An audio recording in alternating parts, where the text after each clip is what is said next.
مریم اور آمنہ کے بیچ کی کچھ باتیں سنے مریم کی زبانی۔ سلام پھیرتے ہی میں دوبارہ سجدے میں جا گری اور تڑپ کر رونے لگی۔ اتنی ہی دیر میں آمنہ کمرے میں آ گئی اور مجھے حیرت زدہ آنکھوں سے دیکھنے لگی۔ جب میں سجدے سے اٹھی تو وہ میرے قریب آئی اور کہنے لگی، جو نصیب میں نہیں ہوتے نا، وہ یوں تڑپنے سے بھی نہیں ملتے۔ حیرت ہوتی ہے مجھے تم پہ اکثر کہ سجدہ تم خدا کو کرتی ہو اور اختلاف بھی اسی کے فیصلوں سے رکھتی ہو، صبر بھی کرتی ہو اور پھر اس کی مصلحتوں سے لڑتی بھی ہو۔ آخر کیوں ایسا کرتی ہو؟ سجدہ کرتی بھی ہو تو اپنے غرض کی خاطر کرتی ہو۔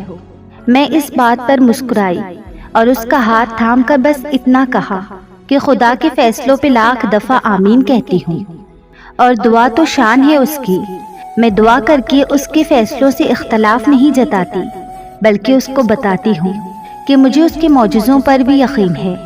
صبر میں اس کی رضا کے لیے کرتی ہوں اور سجدہ بھی اس کے حق کا کرتی ہوں۔ وہ توفیق دیتا ہے تو ہی تو سر کو جھکاتی ہوں۔ کوئی اور سمجھ نہیں سکتا یہ دکھ، اس لیے اس کو تڑپ کر دکھاتی ہوں کہ یا اللہ، دیکھو آپ کی بندی تھک گئی ہے، تم نے تو غرض کا کہہ دیا۔ یہ تو وہی جانتا ہے کہ کس کرب کا سجدہ میں کرتی ہوں۔ تم جیتا ہوا دیکھتی ہو مجھے، مگر وہ جانتا ہے میں کتنی دفعہ مرتی ہوں۔ یہ سن کر آمنہ نے نم آنکھوں سے مجھے دیکھا اور گلے سے لگا لیا، اور پھر مجھے کہنے لگی، کیوں معاف کیا ہے اس کو؟ وہ معافی کا حقدار نہیں ہے، اس کو سزا ملنی چاہیے اور بار بار ملنی چاہیے۔ بھول گئی ہو کیا تم وہ ساری بے سکون راتیں؟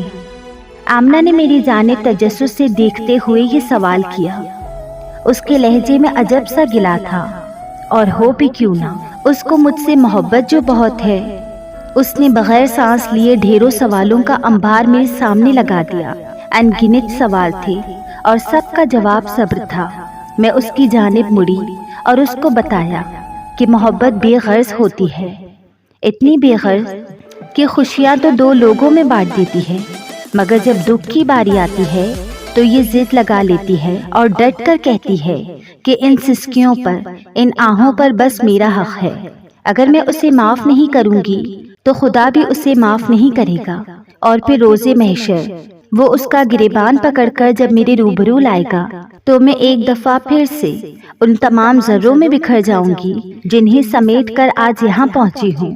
اور اس کے لیے اس سے بڑی سزا اور کیا ہوگی کہ وہ میرے دل سے اترنے سے پہلے خدا کی نظر میں گر گیا۔ تم صحیح کہتی ہو آمنہ، وہ معافی کے لائق نہیں ہے، وہ حقدار ہے سزا کا، پر میں نے اس کو معاف کر دیا۔ مشکل تھا مگر اس سے آزاد کر دیا۔ یہ اس کا نہیں، محبت کا حق تھا، میں نے اپنا حق ادا کر دیا۔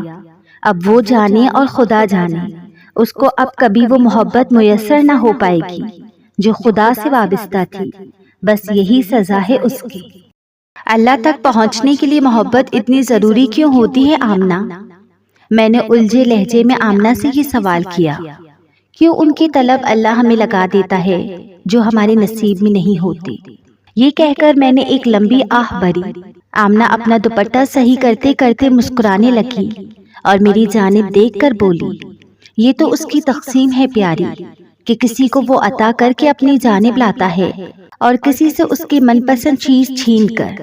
اور محبت تو اس کا سب سے پسندیدہ عمل ہے، کیونکہ جب اس کے سوا کوئی ذرہ موجود نہ تھا تب ایک محبت ہی تو تھی جس کے لیے اس نے دو جہان بنا دیے۔ غم انسان کو جس مقام تک لے آتا ہے وہاں خوشی نہیں لا سکتی، اور لا حاصل کی طلب ہی تو ہمیں زندہ رکھتی ہے، ہمیں بار بار اس بات کا احساس دلاتی ہے کہ وہ بھی ہے جو ہر شے پر اختیار رکھے ہوئے ہے، جس کے کن سے نصیب بدلتے ہیں۔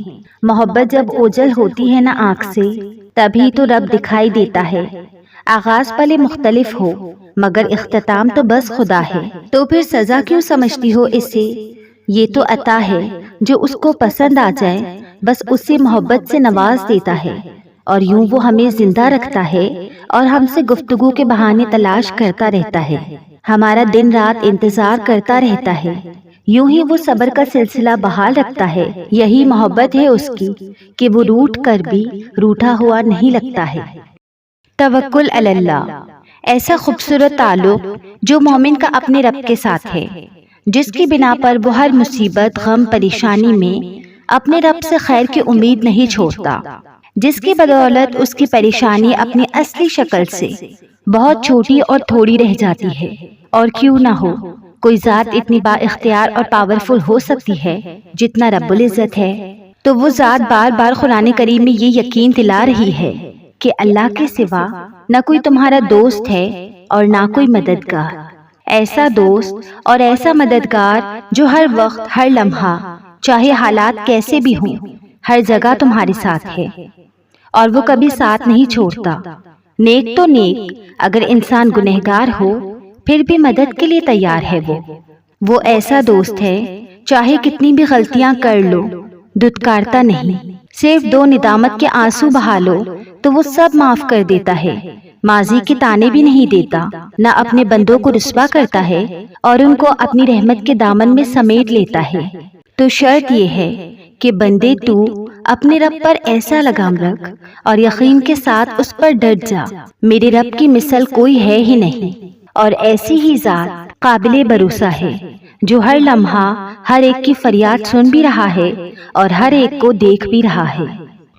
سجدہ اللہ کو کرتی ہو اور دعا میں محبت مانگتی ہو، تمہارا یہ سجدہ تو وہ قبول نہیں کرے گا۔ لوگ بھی کتنی عجیب باتیں کرتے ہیں نا، کہ اللہ نے آپ سے پوچھنا ہے کہ بتاؤ آپ کا سجدہ قبول کروں یا رد کروں۔ سجدہ تو اسی کے لیے ہے اور ہمیشہ اسی کے لیے رہے گا، اور ہمیشہ اسی کے لیے رہے گا۔ اور رہی بات دعا کی، تو دعا کا اختیار اس نے ہمیں دیا ہے، اور اگر دعا میں محبت کو مانگنا گناہ ہوتا تو وہ دعائیں بھی محدود رکھتا، اور یہ کبھی نہ کہتا کہ مجھ سے رجوع کرو، میں نصیب بدل دوں گا۔ ان لوگوں کی سوچ اور ججمنٹ سے کہیں وسیع میرے رب کی مصلحتیں ہیں۔ ان لوگوں کے لاجکس تک میرے رب کی محبت کبھی محدود ہو ہی نہیں سکتی۔ میرا رب تو وہ ہے جس نے اظہار محبت کے لیے اپنے بندے کی تعریف میں سارا قرآن لکھ دیا اور فرمایا، جس نے میرے محبوب سے محبت کی اس نے مجھ سے محبت کی۔ ہاں، میری محبت تو ان کی خاک کے برابر بھی نہیں، لیکن اتنا ضرور جانتی ہوں کہ وہ محبت جیسے پاکیزہ لفظ کی لاج رکھنا جانتا ہے۔ اس کی بادشاہت، اس کی چاہت، اس کی محبت دنیا کی باتوں سے بہت پرے ہے۔ وہ پلکوں پہ ٹھہرے ایک ایک آنسو کی کیفیت جانتا ہے۔ وہ سجدے کی توفیق بس تب دیتا ہے جب اس نے سجدہ قبول کرنا ہو، اور محبت کے لیے سجدے سے بڑی دلیل کیا ہو سکتی ہے، پھر چاہے وہ غم کا ہو یا خوشی کا۔ کتنا کچھ ہونے کے بعد، کتنا کچھ سہنے کے بعد، کتنا کچھ کھونے کے بعد، مصلحت، مایوسی، تنہائی، یقین، صبر، احترام، دعا اور انتظار کے بعد سجدہ کرنا سکھایا جاتا ہے۔ میں اس سجدے کی کیفیت الفاظ میں نہیں بیان کر پائی۔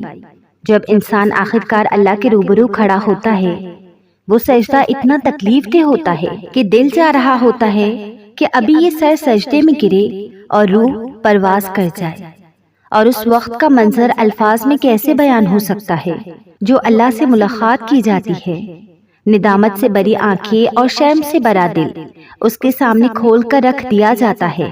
آنکھوں سے رواں آنسو اور صبر کی کیفیات سنائی جاتی ہے، جب نہ دائیں جانب کوئی شخص ہوتا ہے نہ بائیں جانب۔ 4 سو اللہ کی آغوش محسوس ہوتی ہے، جیسے اسے زور سے گلے لگا کر رکھا ہو۔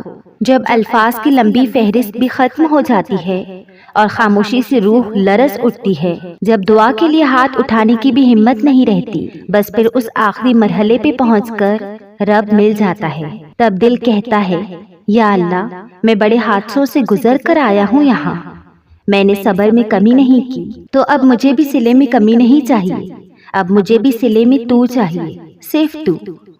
بس پھر وہ مل جاتا ہے اور سب مکمل ہو جاتا ہے۔ لوگوں کی محبت کو اپنا غم مت بناؤ، بس لوگوں کے دل تو الٹتے پلٹتے رہتے ہیں۔ لوگ کبھی بھی وہ نہیں ہوتے جو نظر آتے ہیں۔ ہر انسان کے اندر اور بہت سے انسان بسے ہوتے ہیں جو موقع کی تلاش میں رہتے ہیں اور موقع ملتے ہی باہر نکل آتے ہیں۔ کوئی شفاق، کوئی مہربان، کوئی ملنسار، کوئی دھوکے باز، کوئی دوغلا، کوئی ہنسمکھ تو کوئی تلخی سے بھرا ہوا۔ ایک لمحہ آپ کے ساتھ تو دوسرے ہی لمحے آپ کے خلاف۔ آپ کو پتہ بھی نہیں چلتا کون کہاں بدل جائے۔ برسوں کے تعلق منٹوں میں ختم ہو جاتے ہیں۔ آپ جتنی مرضی کوشش کر لیں، آپ لوگوں کو نہیں جان سکتے۔ آپ کسی کو جاننے کا دعویٰ بھی نہیں کر سکتے۔ آپ یہ کبھی نہیں جان سکتے کہ بند دروازوں کے پیچھے کون کس حال سے گزر رہا ہے۔ ہو سکتا ہے کوئی کتنا خوش نظر آئے، کسی کی ہنسی کتنی ہی بلند کیوں نہ ہو، وہ کسی ایسے غم اور تکلیف کا سامنا کر رہا ہو جو ناقابل بیان ہو۔ آپ لوگوں سے نرمی برتیں، خواہ آپ کو جواب میں تلخی ہی کیوں نہ ملے۔ درگزر کرنا سیکھیں، اپنی امیدوں کو صرف اور صرف اللہ پاک سے وابستہ کر لیں۔ ہم اپنے آپ کو اللہ کے احکامات کے تابع کرنے کے لیے ہی اس دنیا میں آئے ہیں۔